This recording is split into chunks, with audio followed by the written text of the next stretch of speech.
പൈസ ഒക്കെ ഞമ്മക്ക് എന്തെങ്കിലും ആക്കാം. ആ എത്ര ശമ്പളം? 40,000 ഉറുപ്പ്യ. എനിക്കതല്ലടോ, മൂസക്കായനതൊന്ന് പറഞ്ഞ് സമ്മതിപ്പിക്കണ്ടേ. മൂപ്പർക്കാണെങ്കിൽ പൈസ ഉണ്ടാക്കാനൊന്നും ഒരു താല്പര്യവും. ഗൾഫിൽ കാണാൻ പോവാൻ എനിക്ക് ഒരു ഉറപ്പുമില്ല.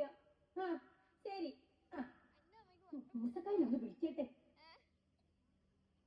ഹലോ മൂസക്കായേ. ഹലോ, നിങ്ങൾ ഏതാണത്? ഞാൻ അങ്ങാടി. നിങ്ങളൊന്ന് വേഗം ഇങ്ങോട്ട് വരുമോ? ഞാൻ നീങ്ങിക്കൊണ്ടിരിക്കല്ലേ. നിങ്ങൾ ഇങ്ങോട്ട് വരി.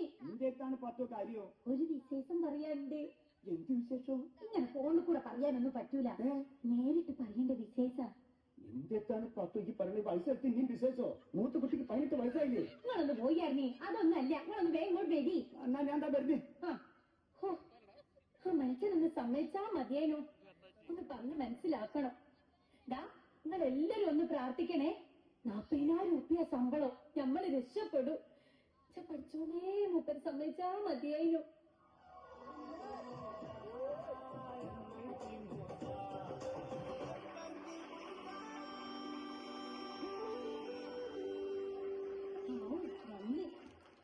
എന്ത് പറ്റുമോ? ഒരു വിശേഷമുണ്ട്. എന്താ വിശേഷം എന്ന് പറയും. ഇങ്ങോട്ട് നിക്കി, ഒന്ന് കാണട്ടെ. ഇനി ഇതൊക്കെ ഒന്ന് മാറ്റേണ്ടി വരും. ആ പുതിയ കുപ്പായ ഇടണം, കൊണ്ട് മാറ്റണം, പെയിന്റ് കൊടുക്കാൻ. ഇനി കൗത്തിന് പിന്നെ ഒരു കോണം കെട്ടണം, പിന്നെ സൂസം ഇടണം. എന്തിനാ പറ്റൂ ഇതൊക്കെ? ഇങ്ങോട്ട് വരി. നിങ്ങള് ദുബായി പോവാൻ പോവുക. ഇങ്ങളെ ആരാ പറഞ്ഞേ? ഞാൻ പറഞ്ഞു. ഇങ്ങോട്ട് തീരുമാനിക്കുക. പിന്നെ അല്ലാണ്ട് ഞാൻ സുക്കൂറിനോട് പറഞ്ഞിട്ട് കബീറിനെ കൊണ്ട് ഒരു വിസ ശരിയാക്കിപ്പിച്ചിട്ടുണ്ട്. പഠിച്ച റബ്ബേ, എന്തിനാണ് പാത്തോ ദുബായിലൊക്കെ പോണത്? നമുക്ക് ഇവിടെ സ്വർഗം ഇവിടെ എന്താ എനിക്ക് കുറവുള്ളത്? ഇതാണോ സ്വർഗം? ഇതാണോ സ്വർഗം? നിങ്ങൾ സ്വർഗം കണ്ടില്ല? നിങ്ങൾ ആ സൈനുവിന്റെ പോരൊന്ന് പോയി കണ്ടിക്കോ. ഏത് സൈനു? ഞാൻ മെറ്റക്കേക്കാട്ടില്ല, സൈനു. അന്റെ കൂടെ പഠിച്ചോളോ? ആ മൂക്കട്ട് ഒളിപ്പിച്ച് സദ്യ വിട്ടാൻ സ്കൂളിൽ വരുന്നോളില്ലേ, ഓളെ പോരെ തന്നെ. ചെറുതെ അന്ന് പൊരക്കൂടലിന് പോയിട്ട് തലയിട്ടം തിരിഞ്ഞു. 10-18 കൊല്ലായി ഓളെ കെട്ടിയോ മെഹബൂബില്ലേ, ഓൻ ഗൾഫിൽ നിന്ന് അധ്വാനിച്ച മുഴുവൻ അപ്പോരേലുണ്ട്. ചെറുതെ ഞാനായിട്ട് പോയപ്പോണ്ടല്ലോ നന്ദിലത്ത് ജീമാട്ട് ചെന്ന പോലെ ആയിപ്പോയി. അതാണ് സ്വർഗം, അല്ലാണ്ട് ഇതല്ല. പിന്നെണ്ടല്ലോ എന്റെ മൂസക്കായെ, ഓളെ കെട്ടിയോ മെഹബൂബില്ലേ, ഓനൊരു വല്ലാത്ത മണവും പിടിച്ചോ? അതല്ലേ, ഓൻ ഇഞ്ച മുന്നിൽ കൂടെ ആട്ടും ഇങ്ങോട്ടും പോകുമ്പോ ചെറബേ ദുബായിൽ അത്തറിന്റെ ഒരു മണോ. ഓക്കൊക്കെ എന്തൊരു ഭാഗ്യ. ഓന്റെ ഒപ്പരം കിടന്നുറങ്ങുമ്പോ പൂന്തോട്ടത്ത് കിടന്നുറങ്ങണ മാതിരി ഉണ്ടാവും.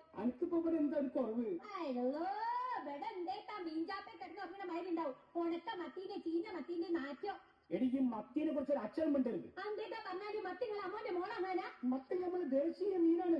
അത് നിങ്ങൾ അയക്കൂറയും ആകോലിയും ഒന്ന് കൂട്ടാത്തെങ്കിലും തോന്നതാണ്. അതൊക്കെ ഒന്ന് കൂട്ടി നോക്കി അന്ന് നിങ്ങൾ തിരിച്ചു പറഞ്ഞു. നമ്മളൊരു അവസ്ഥ. ഈ മീൻകാരന്റെ ഒപ്പരം ജീവിതാവസാനം മുഴുവൻ ഈ മീൻനാറ്റവും മണത്ത് കിടക്കേണ്ടി വരുമല്ലോ. പിന്നെ എന്തിനാണ്ട് ഈ മീൻകാരൻ പൊന്നെണ്ണം വന്നപ്പോ ഓന്റെ കൂടെ അനി പുറപ്പെട്ടെ?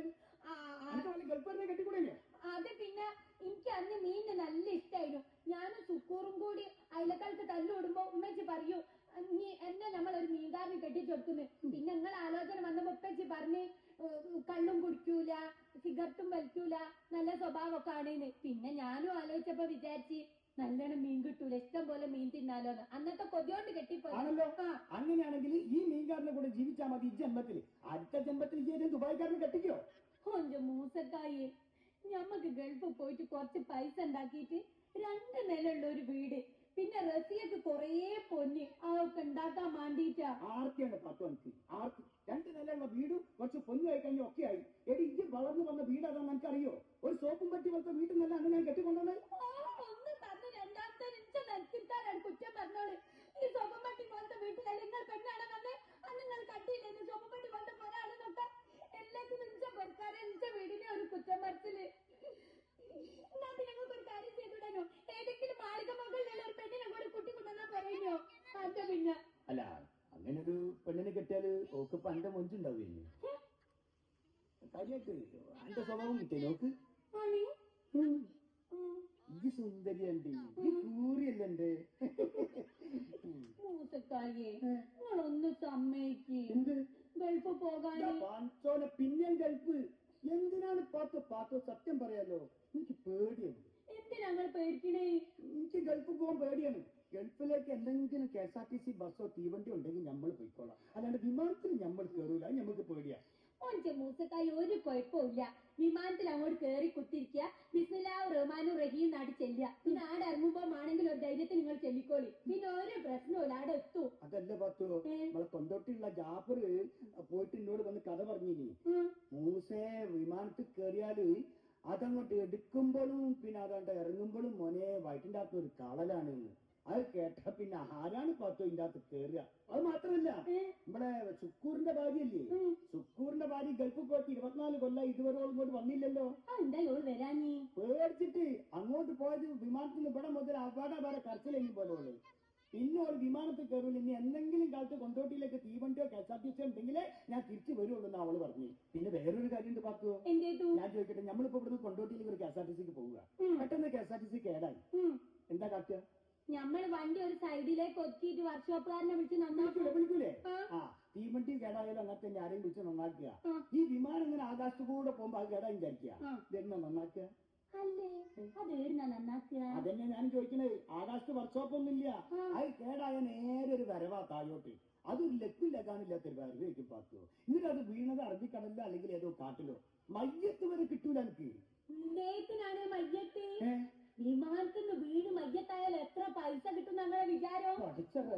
അപ്പൊ നമ്മൾ മയ്യത്തായിട്ട് ആ കിട്ടുന്ന കായ് കൊണ്ട് വേറൊരു പിയ്യാപ്പളം ഉണ്ടാക്കി കഴിഞ്ഞു കൂടാനാണ് എന്റെ പൂതിയില്ലേ? അങ്ങനല്ല, നിങ്ങൾ മയ്യത്തായി സ്വർഗത്തിൽ നിങ്ങൾ നോക്കുമ്പോ ഞമ്മളും ഞമ്മളെ കുട്ടികളും സന്തോഷമായിട്ടാ ജീവിക്കുന്നതെങ്കിലും നിങ്ങൾക്ക് വിചാരിച്ചൂടെ?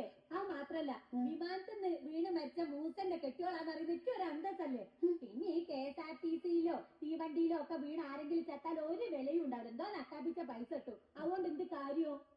മൂസക്ക നിങ്ങളൊന്ന് സമ്മതിക്കേ.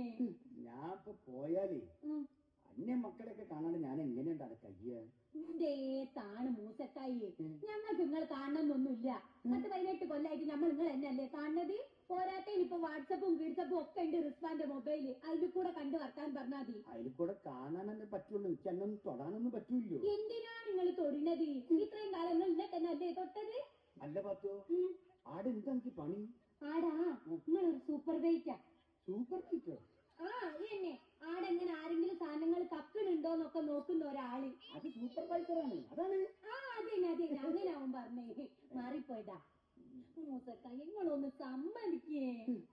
ഇപ്പൊ എനിക്ക് അത്ര നിർബന്ധമാണെങ്കിലേ ഞാൻ പോവാം. ആ നമ്മള് സുക്കൂറിനെ വിളിച്ചു തരാം. ഓനോട് നിങ്ങൾ കാര്യങ്ങളൊക്കെ ഒന്ന് ചോദിക്കി. വിളിക്ക്. ഹലോ സുക്കൂറെ, അന്നത്തെ കബീറുണ്ടോ? ഓന്റെ ഒന്ന് കൊടുക്ക്, ഞാൻ മൂസക്കായിന്റെ കൊടുക്കാം. കബീർ. അസ്സലാമലൈക്കും. ആ കബീറേ, നമ്മളെ ഉസ്മാന്റെ മോനല്ലേ? ആ പറയും മോനെ. ഞാനേ എനിക്കൊരു താല്പര്യമൊന്നുമില്ല. അപ്പൊ ഇവിടുത്തെ പാത്തൊന്നും നിർബന്ധിച്ചിട്ട് അവസാനം ഞാൻ അങ്ങോട്ട് സമ്മതിച്ചു കൊടുത്താണ്.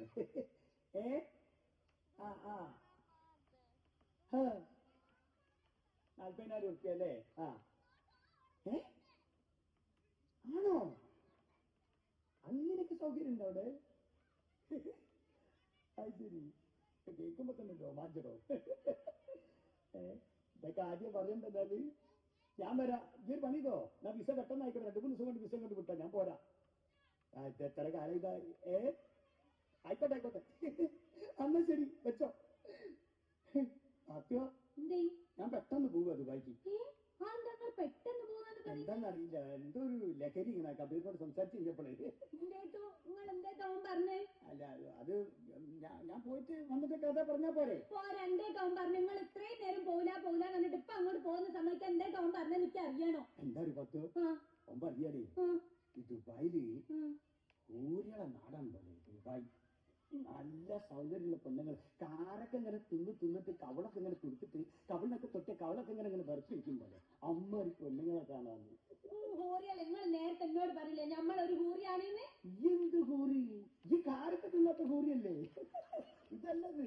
ഇത് ഭയങ്കര സൗന്ദര്യമുള്ള പെണ്ണുങ്ങളാൻ പോലെ അവിടെ. അതുമില്ല, അവിടെ ഡാൻസ് ബാർ ഉണ്ട്. ഡാൻസ് ബാർ എന്ന് പറഞ്ഞാല് ഒരു ഹോളിന്റെ അകത്ത് മഞ്ഞ വെളിച്ചത്തിലാ.